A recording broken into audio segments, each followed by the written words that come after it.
Hello, wonderful people. Welcome to Cosmology Talks and Cosmology from Home. This is another talk in the series of talks on the spectacular new sample of supernova from the Dark Energy Survey. This one involves testing models beyond Lambda CDM against the data and checking how well they do compared to Lambda CDM. I don't know whether I need to motivate this video at all. One of the things that makes this dataset so interesting, other than it just being a leap forward in the number of supernovae, is that it is hinting at the idea that Lambda CDM might not provide the full description of the expansion rate as a function of time. If you have such a dataset, the natural and obvious thing is to have a look and see whether any other models do provide better fits. So the need for this analysis seems pretty obvious. In fact, it's this paper that was the catalyst for this whole Cosmology Talks and Des collaboration, as I reached out to them about this paper, and Tamara said, "We got many cool papers coming, let's do a bunch of talks." To completely spoil the paper and video, they do indeed find a bunch of models that existed a priori and which, in a model comparison sense, are moderately favored over Lambda CDM. So there's no killer blow, but this is a very interesting marker on the path of current cosmological research. This talk will be discussed during Cosmology from Home in the extended themed discussion session on the Des supernovae and their cosmological implications. So if you want to join that discussion or even just watch it, you should sign up for Cosmology from Home via the link in the description. In this talk, we have Ryan Camilleri, who is a PhD student at the University of Queensland, and Tamara Davis, who's a professor at the University of Queensland. But that's enough of me. Let's hear from the researchers. Ryan, Tamara, do you want to start by telling us briefly about your paper? We have been performing an analysis where we've investigated a range of different non-standard cosmological models using the new state-of-the-art supernova sample from the Dark Energy Survey. The Dark Energy Survey is now responsible for the amount of supernova above a redshift of 0.5. It's now increased it by a factor of 5. So a really impressive sample. Half of the work we looked at the pipeline that we used to go from the raw supernova light curves to the Des Hubble diagram, which is what we use to fit cosmology, and just to ensure that we weren't biasing ourselves towards Lambda CDM or the standard cosmological model. If people are thinking of this talk or the paper 6 months or a year from now and there are only two things they're able to remember, what would you want those two things to be? Firstly, with the analysis of the pipeline, that the Dark Energy Survey has done a really good job at producing a Hubble diagram that's independent of cosmology. I guess secondly is that we are beginning to see potential signs for cosmologies beyond Lambda CDM. Nothing concrete, but I think that's the two things I'd want people to remember. Yeah, let's get into the background. Maybe you can tell us a little bit about why it might be interesting to look beyond Lambda CDM, what made that interesting given the recent history, and also why the particular models you've chosen and what else motivation and background you'd like to get into. Yeah, like you said, first, I think it's worth mentioning the standard cosmological model, Lambda CDM. So Lambda CDM has this cosmological constant lambda, which is uniform throughout space and time, and it's done a really good job of explaining a lot of the observations that we see. So I've just put a couple of little examples here. So it's able to explain observations of the early universe cosmic microwave background data to really high precision. So here you can see the power spectrum where we have the actual error bars are smaller than the line thickness. So it's also able to explain some local observations. So on the bottom right plot here, we have the Hubble diagram. This is from the Des 3-year analysis. And you can see that the cosmological models without the cosmological constant, we've overlaid those, and it's actually quite a poor fit to the high supernova data. We really are seeing evidence for accelerated expansion, but these aren't the only observations. So Lambda CDM is able to explain many different things that I've listed a few different ones down below, and these all agree really well with Lambda CDM. I guess when you say without a cosmological constant, the data, it doesn't fit the data. I guess what you mean is without something to drive an accelerated expansion, because probably you're going to say later in the talk that indeed stuff without a cosmological constant does actually fit the data quite well, but it's not, I guess, like a CDM universe. It's a something else CDM universe. Yeah, exactly right. So in some cases, there is an apparent acceleration where we may observe an accelerated expansion, but it's due to something else or something like that. But when I refer to fitting the supernova data here, the models that we have here are using that cosmological constant. So that motivates the question of why go beyond Lambda CDM if we have a really good model that's fitting many of the observations as it is. Well, first of all, we don't know what lambda or this cosmological constant is that's driving the accelerated expansion. And we also have two main tensions based on measurements of the early universe and late universe data. The first is H0, which is the current day expansion rate of the universe. And depending on whether we look at early universe probes or late time probes, we get a tension that's at about 5 sigma. And then we also have the sigma 8 tension, which is to do with the rate of structure growth. And you can see on the bottom left plot here that the structure growth is actually much less than what's predicted by the Planck data. So this could be due to unknown systematics in these particular measurements, but what we're finding as the measurements are getting higher, more precise, and more detailed, we're actually finding that these tensions are widening. So this could be hinting that we're using the wrong cosmological model, and there may be some new physics that we're yet to uncover. So what is beyond Lambda CDM? So we can first look at the Lambda CDM and how we construct the standard cosmological model. We start off with the Einstein field equations, which are on the top left here. And within the Einstein field equations, we have the energy momentum tensor, which includes things like radiation, baryons, and dark matter. And we also include a cosmological constant term, which you can see in green. We then combine that with our metric, which assumes homogeneity and isotropy. And then when we combine all of these things together, we get our Friedmann equation down the bottom there. And this essentially governs the expansion rate of the universe. So when we talk about going beyond Lambda CDM, we're essentially trying to modify one of these assumptions and see if making that modification is a better fit to the data or able to explain things that are currently in tension. So first, we can change different forms of the cosmological constant. So within the cosmological constant, we have an equation of state, which is the ratio of the pressure to the energy density. And for the standard model, this is equal to -1. And this essentially says that it's constant throughout space and time, but the dark energy equation of state might not be constant and it might not be -1. So varying parametric forms of the cosmological constant are proposed, and some of those we investigate in my work. So the first thing is that W might be constant but not -1, and this is a particular model that is tested in a lot of the key analyses now. However, it might actually change and have some evolution throughout time, and we actually tested a few different types of those evolution models. So one thing you didn't mention even until now that I thought you would when you were sort of talking about why look beyond Lambda CDM is the data you're using does appear to favor going beyond Lambda CDM. I guess it's getting to the punchline before you've gone through the models, but I think that it's valid for the viewer to remember that in the key paper you were talking about, they did analyze this W0WA result and saw a preference for W0WA not being -1 and 0. And there are other observations like the DESI BAO that seem to also favor that. So yeah, this isn't just like looking under a rock for the sake of looking under a rock. It looks like something might be going on. And so trying to find out what it is a great idea. Exactly. A little bit of spoiler, we also see some of these results. Just coming back to the parametric forms of the cosmological constant, this is something that was tested using the DES supernova key results, as well as when it was combined with the DESI results. That's right. They found a W that was higher than -1. We also find some interesting results that we'll get to soon. So then we can modify how gravity behaves, and DGP models do just that. So within these brain world models, the 4-dimensional gravity that we observe is embedded in a 5-dimensional bulk.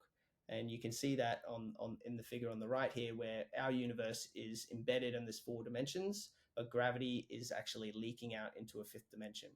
So what we would observe at higher and higher redshifts is this leaking of the gravity into this higher dimension, and this would give us the accelerated expansion that we observe. Next, we can add some exotic components to the energy momentum tensor. So the Chaplygin gas models are a class of models that do just that, and they invoke this exotic background fluid which behaves differently than normal matter. So within these models, they are able to represent dark matter in the early universe and dark energy in more recent times. And this gives them the ability to potentially unify dark energy and dark matter. So in this work, we test 4 different variations of Chaplygin gas as well. In the late universe, I presume you mean dark energy and dark matter, because certainly dark matter hasn't gone away in the late universe. When we refer to the Chaplygin gas, it behaves more like dark matter, and it's more attractive in the early universe. And then as it evolves to our current universe, it's more behaving like dark energy and actually driving the accelerated expansion. I see, but something must still be there in galaxy clusters, in rotating galaxies. So there must still be some dark matter. It must still be acting like dark matter somehow in the late universe. Yeah, so this is like an additional component to that. So next we have timescape cosmology. So in timescape cosmology, we drop the assumption of homogeneity and isotropy. So as you can see from the figure here, the universe has these large empty voids and these like web-like structures of filaments of over densities full of galaxies. Within the timescape cosmology, we're essentially trying to take into consideration these over and under densities, and it essentially proposes that our normal averaging procedure is inadequate to explain what's the complexity of what's going on here. What we find in timescape cosmology is there's a difference in clock rates that arises cumulatively from the deceleration of these negatively curved voids compared to the overdense walls. The observed apparent acceleration that we see is just the difference in clock rates between the locations, and timescape cosmology uniquely considers an observer in one of the overdense wall regions. I guess to clarify a few things here, the way you've presented this is that when you drop these assumptions, this is the result you get. And if that was true, like the universe isn't homogeneous and isotropic. So if it was true that this is the result you get, then this would be the answer. We would have to do this. I guess perhaps the more nuanced, correct thing to say is that when you drop the assumption of homogeneity and isotropy, it's actually impossible to do the exact calculation. You don't know the metric once you take into account every single overdensity everywhere in the universe. So one approximation is to just say, okay, the homogeneous and isotropic metric is still valid. And another one is to use a kind of parametric form that timescape cosmology is. But timescape cosmology hasn't sat down with a numerical relativity code and proven that this is the exact way that you should be doing it, I guess. Yeah, that's exactly right. So this is just one example of what once you drop that assumption of homogeneity and isotropy.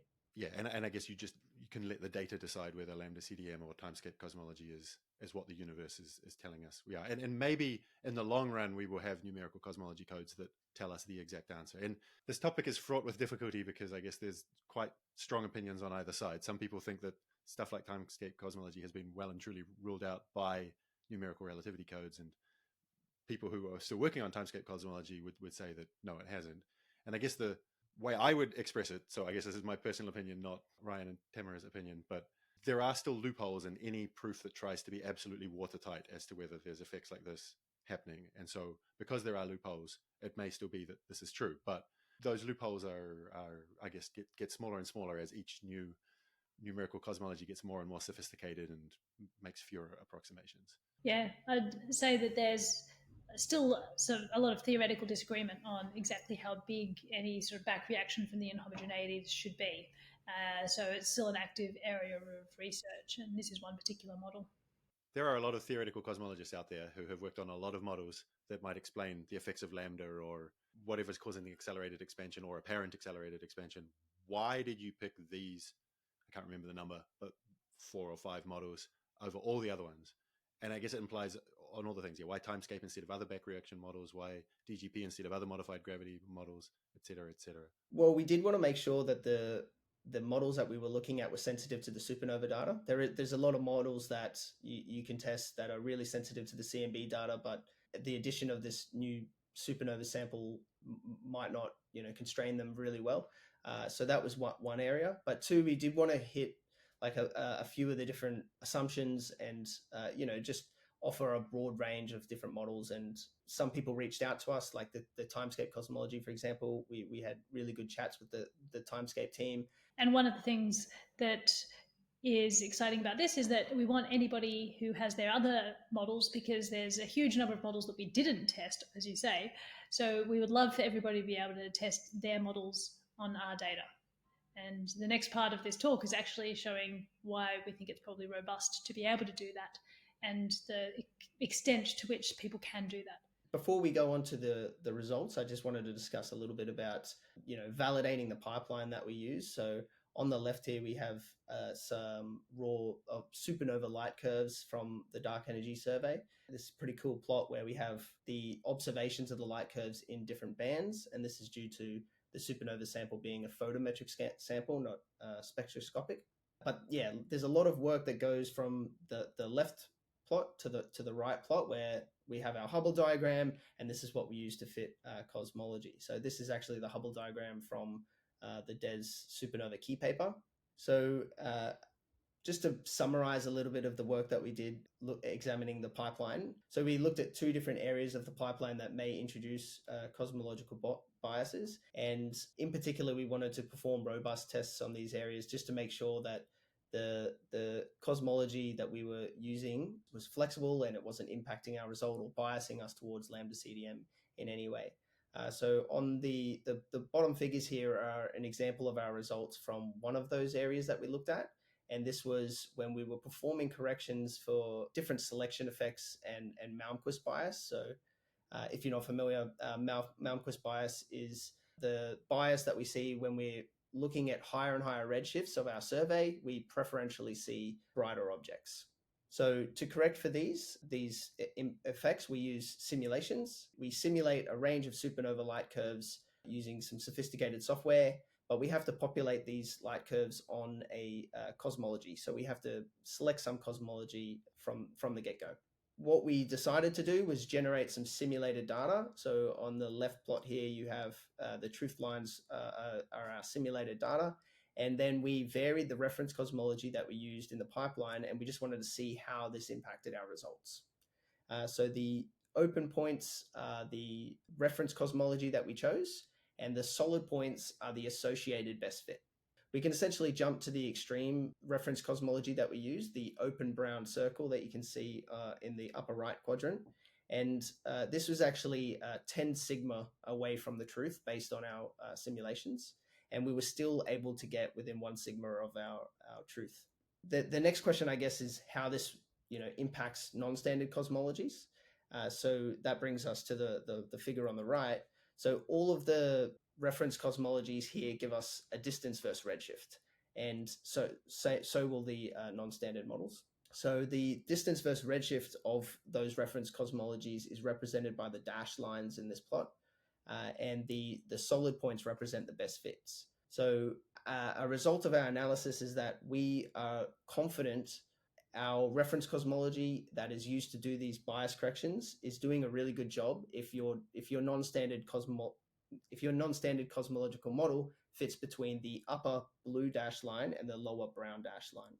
So we didn't just stop there. We also went and developed different methods to ensure robustness for future surveys as well that are going to have an order of magnitude more supernova. And of course, small biases will impact those surveys more. I think that this test is super important for other people who want to come and use your data, who want to say, I am not DGP person, but whoever the DGP competitors are, and they want to use the data to test their model.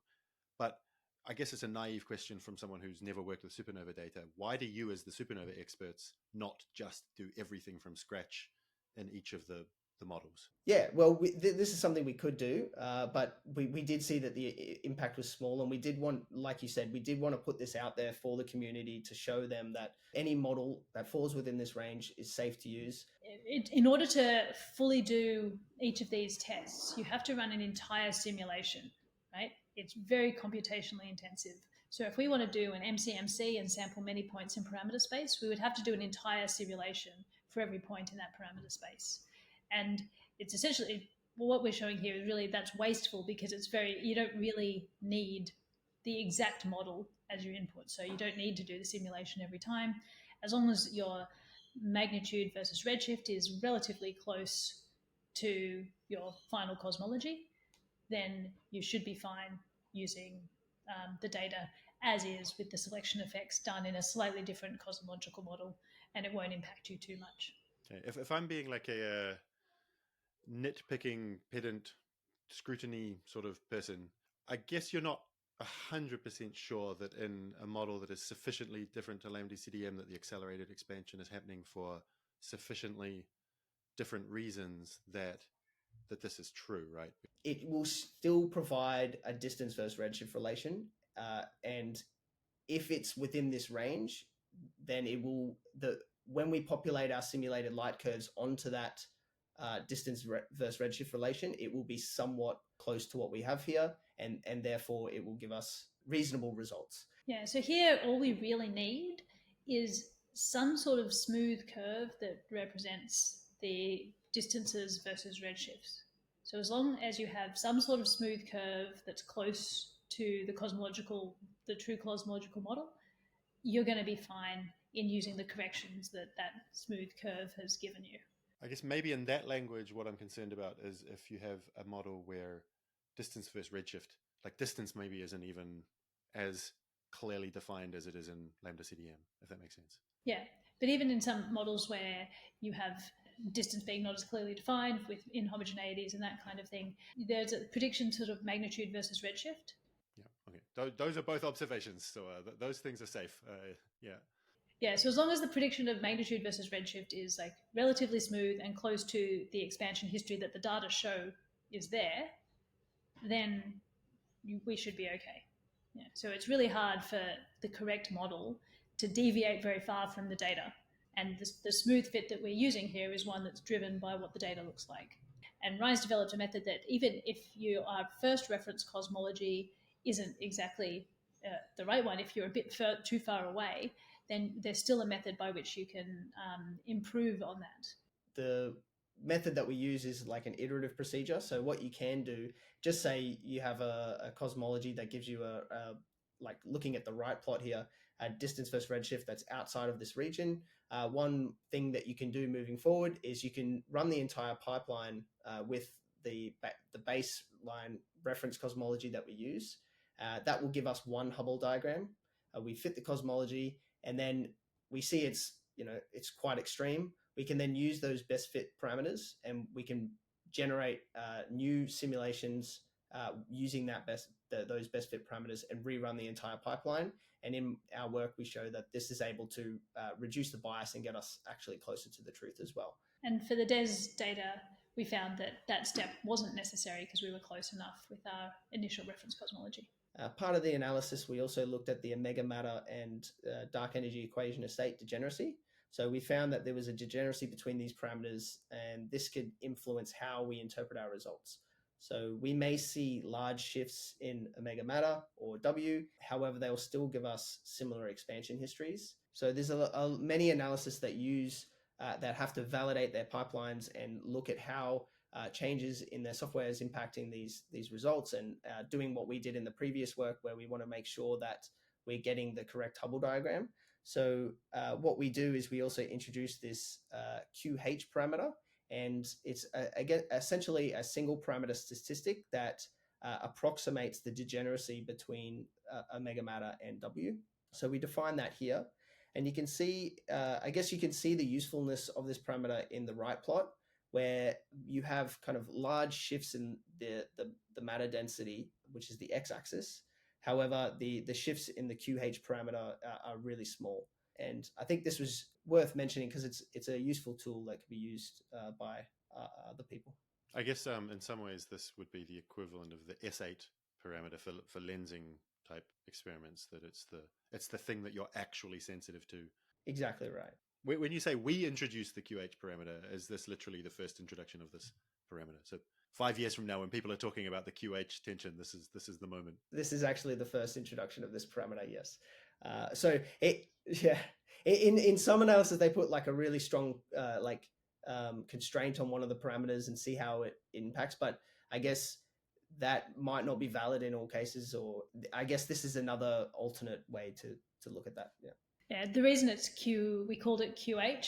We went through a lot of names. We wanted to call it the M8 parameter in analogy to sigma 8, but because we're Aussies and that would pronounce it mate. But that got shouted down in the end. And QH is because it's actually the deceleration parameter times h squared. So it's related to QH. And so it ended up morphing into that amongst our collaboration, and that's what we've stuck with. So that brings us to the model constraints, where we constrain these models using the supernova data alone, and using some data from the CMB and BAO, baryonic acoustic oscillations. We don't use all of the information from the CMB and the BAO because there was some model dependencies that we didn't want to assume. For the data you did use, did you do the same level of care that deviating from the reference model will allow you to still use the data? Because I imagine some pieces of the CMB and BAO pipeline have assumed models as well, especially like in the BAO, they've got reconstruction, all of this sort of stuff going on. Yeah, that's exactly right. So what we did is use like summary statistics that are less sensitive to those assumptions. However, there are some things that are unavoidable, and I guess for some of these non-standard models, it would require like an entire rework up of some of the pipelines that are out there. So yeah, we do discuss a little bit about what particular assumptions are there, and how a little bit about how much impact they potentially could have on our results. And if someone else is out there going to reanalyze their model, they can kind of trust the supernova stuff, but maybe be careful with the CMB and BAO until equivalent papers are written saying, here's how to do it with our models. Our data. Exactly right. And you can see some of the best fits to the data. This was just to the supernova data alone on the right. So in the upper panel here, we have the Des-Hubble diagram again. This is distance modulus as a function of redshift. And you also have the black line is the overlaid flat WCDM model. So this is varying the dark energy equation of state from -1. And that was the result from the Des key paper. In the bottom panels, we're actually showing the residuals to that best fit flat WCDM model. And we've overlaid the best fit cosmologies that we found. And you can really see the different features of each model and how they vary at different redshifts. The very bottom panel is all of the models overlaid, and it's just been zoomed in a lot more. So you can really see those features. In the bottom left, we also have a contour plot. So this was for a Cardassian model. And essentially, this is the constraints and two of the parameters for that particular model. The red dashed lines represent the set of parameters that reduce to flat Lambda CDM. And you can see some like weird multimodal distributions on the constraints using just the CMB data, which is a little bit interesting as well. But generally what we found was all of these models were really good fits to the data, to the supernova data alone. And I guess that's not surprising. Some of these models are designed to be good fits to the data.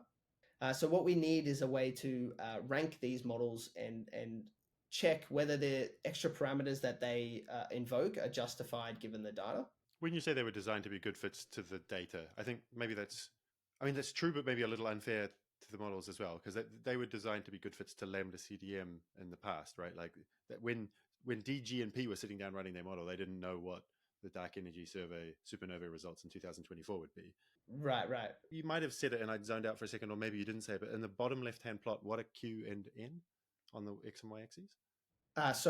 Q and N are specific parameters to that model, to the Cardassian model. You say the Cardassian model. Did I zone out again? And you mentioned this at the beginning, or did you not mention a Cardassian model at the beginning? No. So at the beginning, I kind of just introduced a few examples of how we could break Lambda CDM.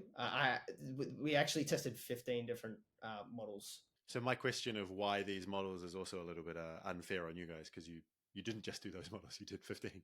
Well, it's why those 15 though. There's so many, so there is a lot. And like 4 models might be a subset of the same class of models anyway. So 15 might be a bit of an overstatement as well. So what we need is a way to rank these models and see if the additional parameters that they invoke are justified given the data. So this is what we did in the final part of our analysis. And what we find is that there's no strong evidence for or against flat lambda CDM. And using the supernova data alone, we find 3 models moderately preferred over flat lambda CDM. But things get a little bit more interesting when we combine with the CMB and BAO. We find that 11 of the 15 models that we looked at were moderately preferred over flat lambda CDM. So I've got a little ranking of a couple of the models that perform the best on the bottom. And I guess this overall result suggests that some additional flexibility in our cosmological models may be required beyond the cosmological constant. Is it the same 3 models that are moderately preferred in the DES supernova alone, or is it a different 3 models? It's actually a different 3 models that are preferred. Yeah. So I guess these models offer that flexibility that's potentially not required for the redshift range of the supernova. Yeah, we didn't test all these models in the key paper. The only one of these that we tested in the key paper is the equation of state of dark energy varying. So the W0 WA version of that, where you have a linear change with scale factor.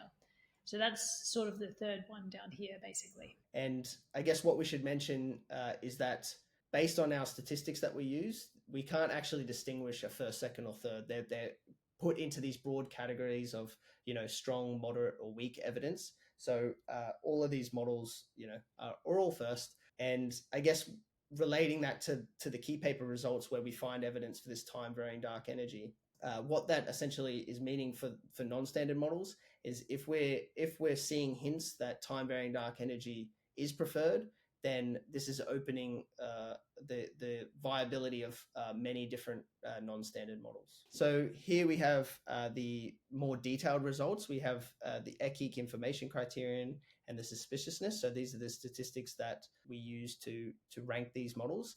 And they're essentially set on a scale that anything over minus 2.5 is moderate evidence against flat lambda CDM.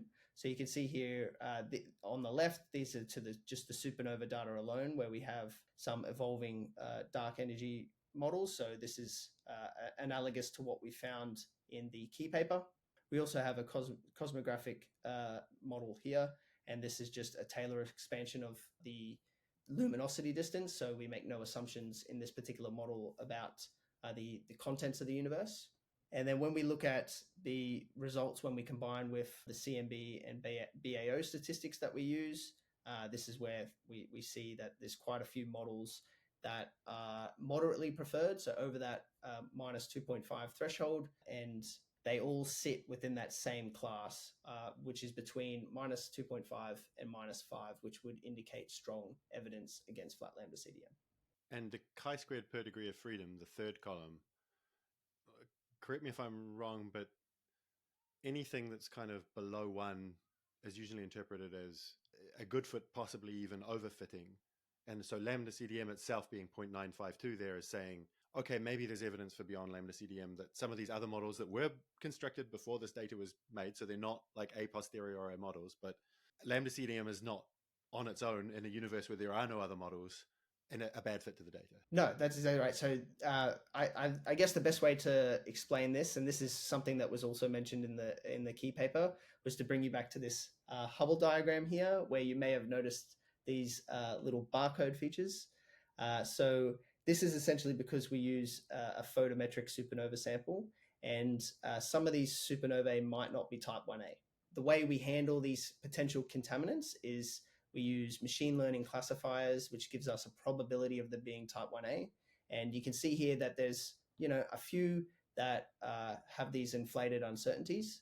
And this is what's causing that reduction in the chi-squared that gives us that overfitting. So I think this was also mentioned in the key paper that we do an analysis to sum the probabilities, and we find that there is consistent results with not overfitting. But I guess Tam might be able to talk to that a little bit better.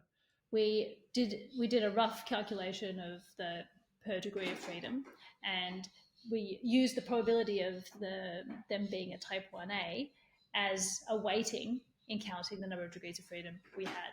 And that's because the ones that had a low probability of being a type 1a had inflated error bars. So that takes that into account, but it's not a perfect accounting. And so when we work on simulations, we find that the expected chi-squared per degree of freedom, when we do that, is just a little bit less than 1, which is what we see in this table. Right. But so if I'm a dyed-in-the-wool frequentist and I just want to know, does Lambda CDM fit the data? Do you have a plot or a ready-made answer for, yeah, you did all of these simulations, which include the generation of non-type 1 supernovae that end up in the data, and then you have either chi-squared or some other parameter. Does the real universe lie in the tail of that?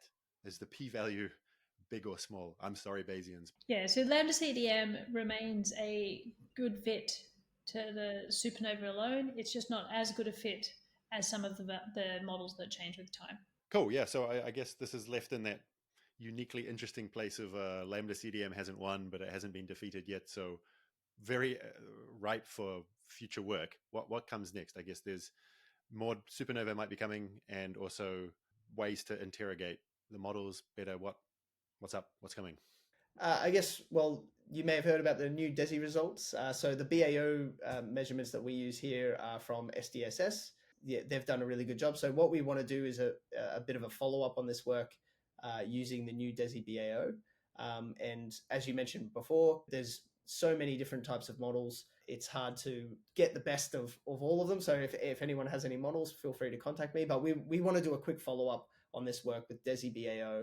We want to kind of handpick some of the top performing models and hopefully add some additional models to what we've done here and refit with the DESI BAO. So that's the immediate future. That's super interesting and super important, right? Because as far as I'm aware, the SDSS data on its own wasn't really favoring this quadrant, at least not as much as DESI is. And they're statistically not in tension with each other, but you know, 1 sigma shift can be quite large. Yeah, because we've used SDSS BAO here, it will be great to see what the DESI results add. So, I mean, the naive expectation is that these minus numbers will just get more negative, I guess. Although I guess the BAO is probing something slightly different. So, yeah, I get very excited. Like, I thought these were the DESI things. So if you're getting this with SDSS, it's very exciting about what DESI, the combination with DESI might give. Very exciting. Yeah. The findings from this is really that we do genuinely want better data of all sorts. It actually really does motivate doing more high redshift cosmology and expansion history measurements even more precisely. So I'm very excited to see what future supernova surveys like with LSST are going to be able to do. Also, when we add better new low redshift stuff like ZTF and DBAS, and also what the new DESI results will be when the full DESI sample is out, which is going to be a spectacular measurement of the expansion history. Thanks everyone for watching. If you like this, please do subscribe and click the bell if you want to be notified of new videos, and click like to help with YouTube algorithms, both for you and the channel, because YouTube will know to recommend more stuff like this to you, and share the channel with colleagues. If you're a cosmologist interested in discussing this and the other DES talks, do make sure to sign up for Cosmology from Home. And if you have any questions or suggestions, leave a comment. Otherwise, check out one of these other great DES Supernova talks. And thanks, Ryan and Tamara, for the great talk.